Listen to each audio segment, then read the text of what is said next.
Good morning. I'm so happy today to introduce you to my friend Maree Dee from Embracing the Unexpected. Now, that is an intriguing title. Would you first tell us a little bit about your family and then your ministry, and then we'll go from there? I sure will, Sue. Thank you. You're welcome. My blog is Embracing the Unexpected, and that has to do with all those things that come in life that are so difficult, and we think we're going to get buried under it. And I'll talk a little bit later about it, a little bit more. Okay. But it's learning how to embrace life in the midst of the unexpected and finding joy in all kinds of things along the way, even in the midst of terrible pain. Mm. Do you find people who are in pain can accept that when you say joy right away?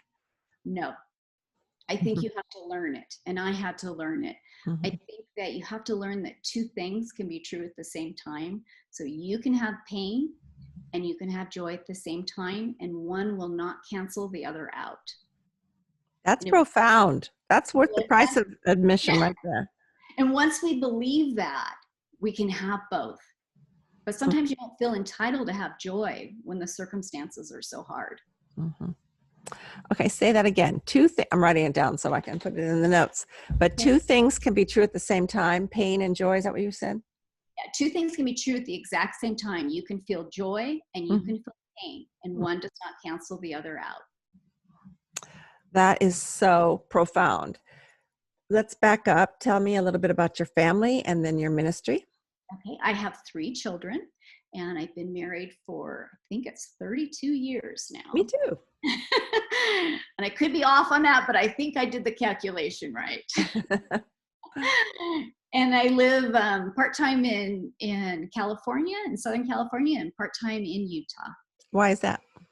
I have a daughter that I care for up in Utah, and so I spend a great deal of time up here helping her with her mental health challenges. Okay.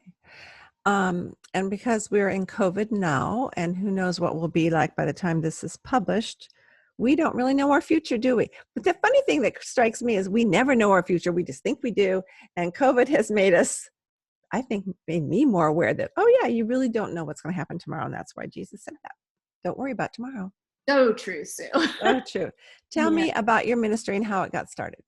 Okay. I started in this ministry. I have two ministries. So I have my writing, and then I also have I have a ministry that I co-created and lead with my husband, and it's called Circles of Hope for mental health support. And it is at Inland Hills Church in Chino, California. And what we do is we have two segments of it. The one that I lead is a segment that is for families that have a loved one with mental illness. So we teach life-changing skills, we educate them, and then we have some support. So there's three components to it. And now with COVID, we're actually doing it all online, at least for the time being. So when you say that you help provide life-changing skills, is that for the people who don't have the mental health, but they have loved ones who have mental health? Is that what you mean? Correct. Yes. Can you give me one example? What I just taught you about the two things can be true. That's one of the big Oh. things that we teach. Hmm. So that would be one of them. But we would learn to work on that, teach that. We teach a lot about like validating how to communicate with your loved one in a way where it doesn't get so escalated. So there's lots of things, different things we teach there. And did you have any formal education in dealing with mental health people, or you just learned it on the job? I have learned it on the job, but I've also been trained with NAMI, with Family to Family. I can teach that class. And then I've also Family Connections is a class through the National Education Alliance for Borderline Personality Disorder. Hmm. And both of them are 12-week classes. Do you find that there is still, in this modern day and age, a prejudice against or a stereotype about people who have mental illness? Absolutely. And how do you fight that? You know what? One of the ways we do it is to talk about it, Mm. and talking about it and sharing, which is hard because if it's a family member, there's a privacy issue also. Totally. If we don't start sharing, we can never lower that stigma. And what would be a guideline for sharing? Uh, I mean, well, you've heard the expression, don't hang out all your dirty laundry, which I totally agree because I'm a speaker and I want to make sure I don't harm anyone or myself even or the perception of who God is by hanging out too much dirty laundry. So what would be a guideline for helping someone express it? Because when you express it, then you can finally begin to deal with it, either if it's grief or something else. Well, one thing I would say is if you want to get into a support group where you can openly share and share those hard things, where Mm, you have that trust and that privacy, because that is important. You do need to share those things. But if okay. you're sharing publicly, I would say it's a fine line. And I think you want to always share it from your own perspective. So you tell the story from where you are, how it affects you, how it impacts you. But it is a fine line. You want to always paint them in a good light, and yet you want to help people. So it's a fine line. Mhm. I find that when I speak about my own trials with God or whatever, it gives my coming to God more legitimacy. Do you understand what I'm saying? Absolutely. So can you talk a little bit about, well, we're going to talk about legacy, but what is your legacy that you want to pass down to those you know and love? Okay. Well, I have to tell you, when you gave me this question about leaving a legacy, it had my mind spinning. But Why? a bit of panic came over me. I'll tell you why. There were so many things that I want to pass down. And Oh, the older I get, the more I worry I'm not going to accomplish it. So the overachiever in me kept I see. listing things out. I was utterly perplexed on which one was the best. That's a little bit of my perfectionist. I'm a recovering perfectionist. Well, I'm not, so you can say whatever you like. But then I have to tell you, I gave up. I even considered canceling last minute. Oh, come on. I did. It's crazy. But then as I laid my head down last night to go to sleep, it was so clear. I mean, the message was clear and simple. I want people to say when I'm gone, when the going got tough, Maree put her trust in God and didn't give up. Mm, In those times when one bad thing came after another, because they did, I want people to know that, excuse me, let me, I lost I have a few notes here I wanted to get. I thought you were crying. Uh, well, I do get emotional. That's our right as women. Yes, it is. So in those bad times, when one thing came after another, I wanted people to, I wanted to look towards God. And I wanted to be able to say, when I don't understand, when I don't like it, that's okay, God, I'm in. It's your will. Hmm. So that's what I kind of learned to do, is just say, hey, I'm in. And he Hmm. truly is all we need. He'll hold us tight in those dark and lonely times, and he won't let us go. Hmm. He'll be with us when we weep, and when we need strength, and when we need a friend. So a And verse I and cling tightly to is, trust in the Lord with all your heart and do not depend on your own understanding. and where do we find that? That is at Proverbs 3, 5, and 6. Yeah, And seek his will in all you do, and he will show you which path to take. and that's where. That's the That's same the same. same Proverbs. passage. Yeah. Um, I find that I don't really know God the way I want to know Him until I do suffer. Do you find the same? Yes, I thought I knew God. I thought God and I were close. But when I suffered and when I had to really trust in him, was when the intimacy just skyrocketed. Hmm. Hmm. Yeah, I always say that's one of the benefits of suffering is that we crawl up on His lap.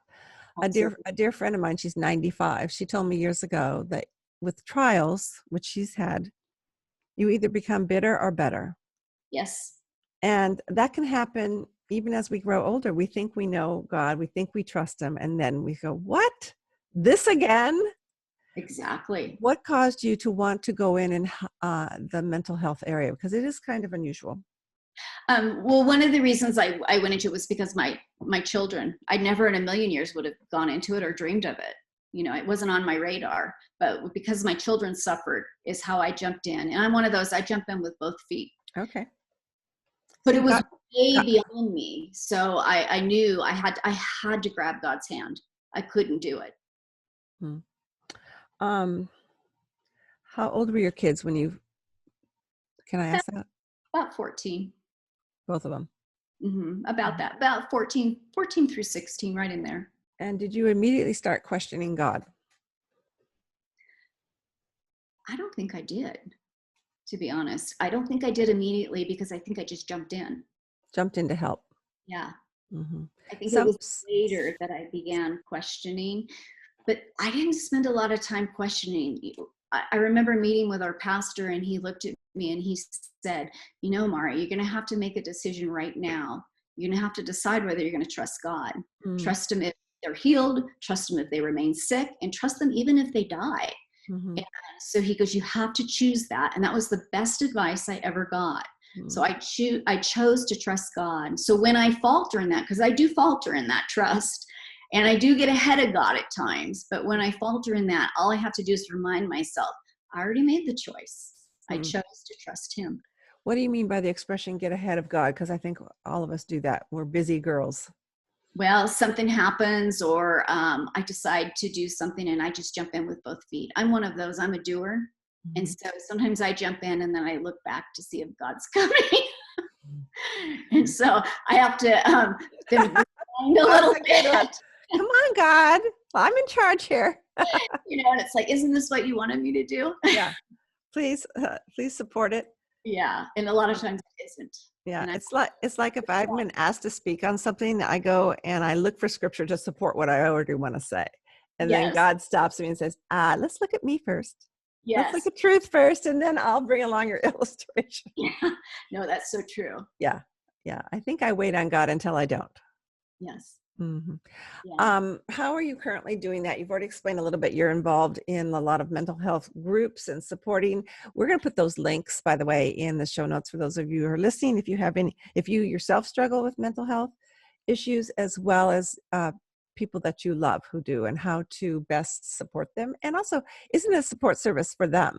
It's for you Right. because you're suffering. Um, do you want to explain those again, or is there something more that we haven't said about how you're currently helping pass on that legacy of trusting God in midst of change? No, I think that is good. I mean, one thing I do is, I mean, I don't have this wired. I just want to say that I am a work in progress. So one of the ways that I do also is I try to spend time every morning. I try to start my day with God, and it makes all the difference in the world, especially when I'm going through difficult times. It's scheduled in. Hmm. It's non-negotiable. And a few years back, I created a acronym to pray with, and it's the acronym TRUST. And so the T is for thankful. So I'll name 3 things I'm thankful for. R is for repent. U is for uplift my requests to God. And S is my hardest one. It's sit still with God and listen for his voice. That happens to be my life verse, and not because I haven't mastered, because I need it. And my life verse is be still and know that I am God. Psalms 46:10. And so on that one, I've actually even tweaked it a little bit. I've been trying over the last week or so to actually take a 10-minute walk with God Hmm. and just listen, not talk, not ask, just listen to him. And I am amazed at what he has been showing me. Wow. Wow. And then the last one is the T, take hold of God as my master for the day. And I write that down the page. I love to journal it because then I'm left with the word trust. Hmm. Love And I that. have a little packet on my website that is a free downloadable. So they could get that themselves. They could, yes, they. Okay. All right. I'll look for that to link it as well. Um, when you feel like you can't trust God anymore or any longer, or for the latest thing, what do you do? You know what? I pray. I say the words out loud. I choose to trust you, God. Mm, And it really helps to verbalize it. mm, And sometimes I cry and sometimes I scream at God, I'll be honest. And mhm, I'm angry. And it's so good to get that out because once I get it out, it turns my trust right back to him. mhm, mhm.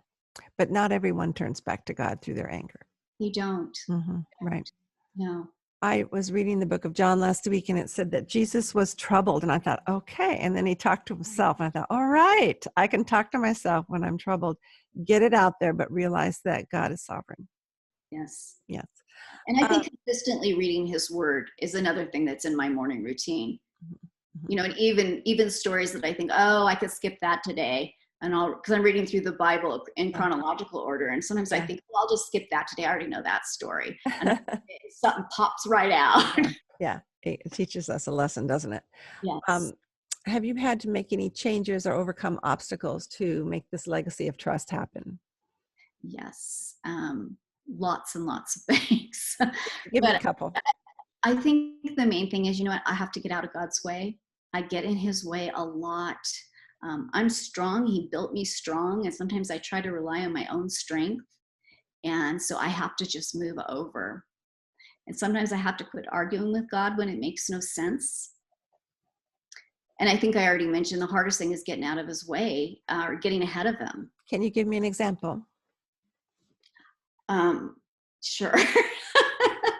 I just, We're I real. This is a real podcast. Oh, it is.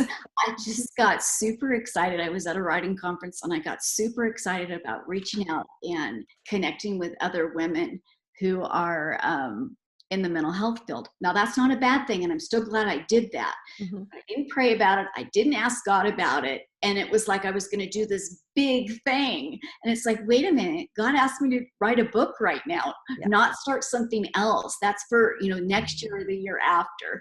So now I'm going to have to back that up a little bit. I still want to gather the information, but I can't really, that's not where God called me to be right now.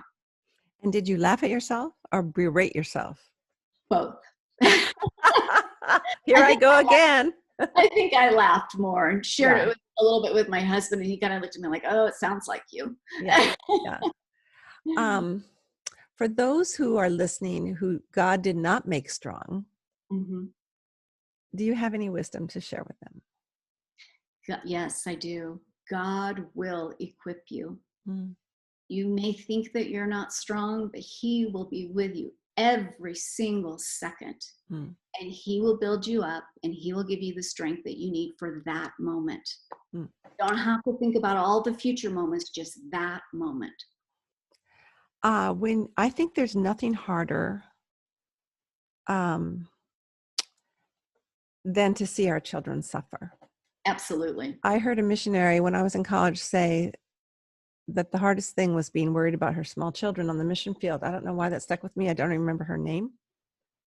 And I didn't become a mother till 15 years later. Mm-hmm. And then all of a sudden you become this mother bear where you want to protect your children and no one can say anything bad about them except you. And so how have you been able to deal with this? I know the idea is trust and not worry about the future, but there's a certain amount of grief involved. Don't you agree? Absolutely. Yes. And you have to learn to grieve. Mm, That's a little bit about the book that I'm working on.